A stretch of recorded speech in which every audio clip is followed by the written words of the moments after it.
France Maghreb 2. Bonjour à tous, bienvenue sur France Maghreb 2, c'est le LGF, votre rendez-vous de décryptage d'actualité, votre talk de fin d'après-midi jusque 18h avec aujourd'hui, et bien après Nanzamani hier, Nadir Kaya est avec nous. Bonjour Nadir. Bonjour à tous, bonne rentrée. Bonjour Nadir, comment ça va ? Ça va, il fait beau. Les vacances, c'était bien ? Oui, ça a été un bon bol d'air. Ça fait du bien de partir de Paris, de sa région et du stress habituel et tout ce qui va avec. Je précise qu'une bonne partie de l'équipe de LGF est encore en vacances. Il y en a qui sont en Corse, d'autres ailleurs. Voilà. Et ils sont encore en train de se baigner. Ils nous envoient des photos pour nous narguer. Sympa, hein ? Bon, en tout cas, Nadir, toi, t'as choisi la montagne. Tout à fait, ouais. Dès que je peux, je préfère la montagne à la mer. Ouais. C'est vraiment me ressourcer. Bah, tu sais, en tant que Kabyle, la montagne, c'est. Ah oui, ça te parle. Ah oui, c'est dans l'ADN. Forcément, hein. Ouais. Boire des chèvres, tout ça, ça te parle. Les chèvres, les vaches, le paysage, tout ce qui va avec, quoi. Ouais, absolument. C'est ressourçant. Ouais. Bon, on a une émission chargée avec les auditrices et auditeurs évidemment. 01 40 33 9000 pour nous joindre. Et aujourd'hui, l'info du jour évidemment, c'est la démission. Alors là, c'est un peu spectaculaire parce que ça s'est passé ce matin à la radio sur France Inter.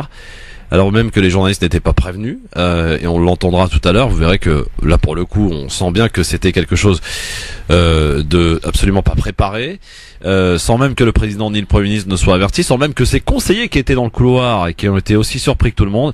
Nicolas Hulot a annoncé sa démission de quitter le gouvernement ce matin chez nos confrères de France Inter. On y reviendra évidemment, et la question du jour on vous la pose, bien entendu vous y répondez, et vous êtes d'ailleurs, je le précise, très nombreux à y avoir participé, que ce soit sur Facebook ou sur Twitter. Voici le sommaire de cette émission avec Nadir Kaya jusqu'à 18h.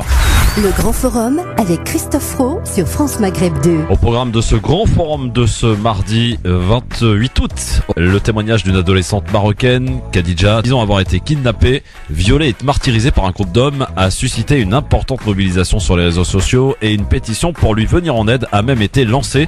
Le hashtag Nous sommes tous Khadija, accompagné d'un dessin de sa nue tatoué, le visage barré d'un SOS, est devenu viral ces derniers jours après la publication de son témoignage dans des médias marocains. Nous y reviendrons parce qu'il y a quelques contradictions qui apparaissent. Des députés de la Knesset vont demander une résolution aux Nations Unies contre Israël. Ils reprochent tout simplement à leur pays d'avoir créé un état d'apartheid officiel avec le passage de la loi Nation. L'ONU peut-elle intervenir ? C'est la question que nous vous poserons tout à l'heure et à laquelle vous répondrez bien sûr. Et la question du jour, à laquelle vous répondez sur Facebook France Maghreb 2 ainsi que sur Twitter LGF officiel.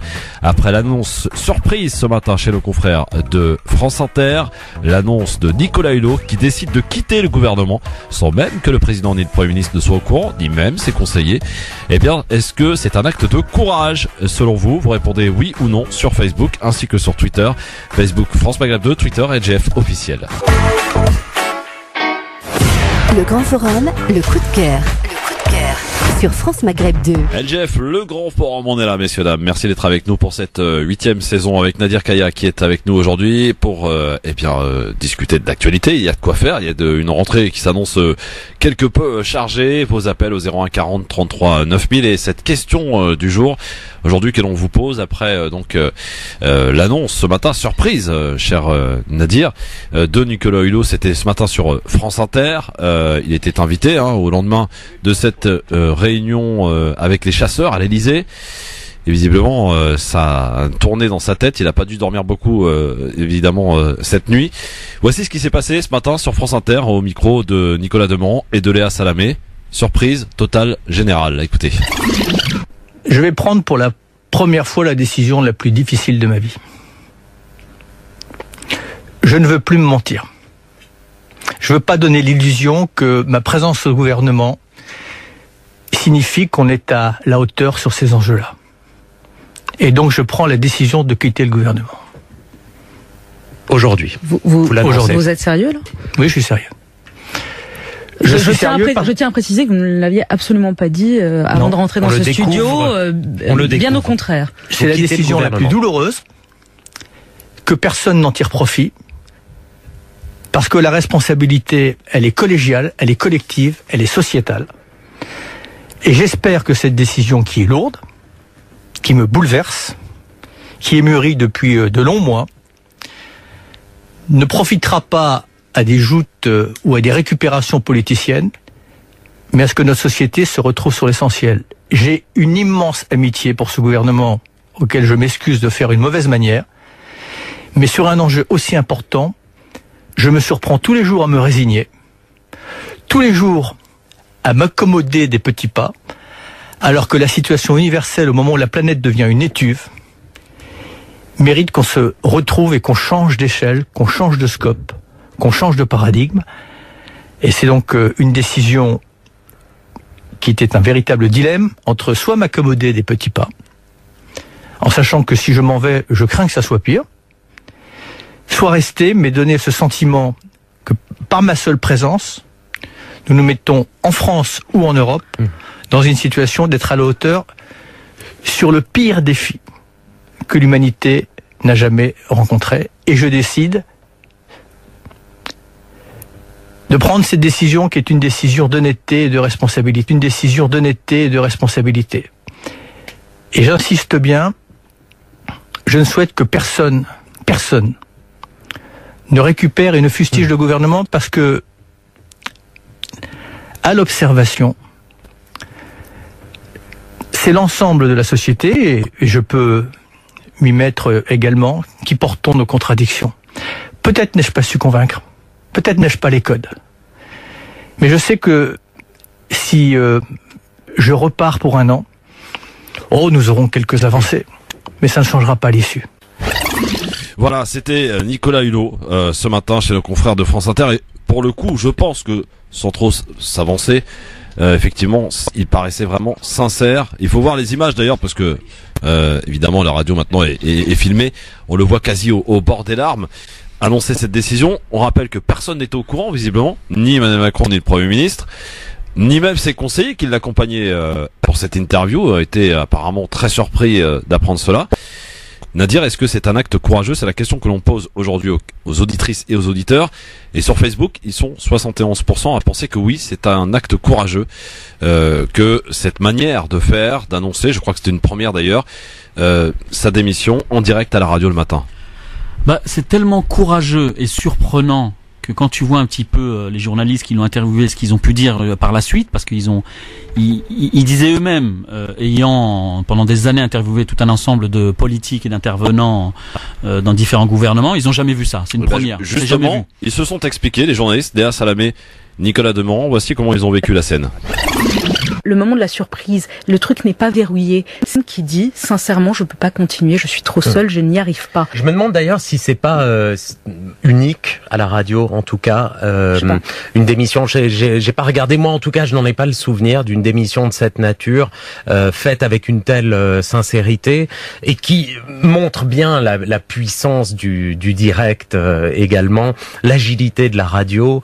C'était un moment de grâce. Voilà. C'était un moment unique. J'ai senti dès le début de l'entretien avec Nicolas Hulot que ce serait une interview particulière, parce que la première question portait sur l'été catastrophique sur le plan climatique, inondations, feux de forêt, problèmes de température, des records de température battus. La question a été, Nicolas Hulot, pouvez-vous m'expliquer rationnellement pourquoi ça n'est pas la mobilisation générale? Et il a répondu de manière extrêmement sincère, non, je ne peux pas vous répondre rationnellement pourquoi ça n'est pas la mobilisation générale. Et dans ces moments-là, on se dit, tiens, à une question simple, une réponse directe, il se passe quelque chose. C'est vrai qu'on avait senti quelque chose de particulier, de différent, une colère froide.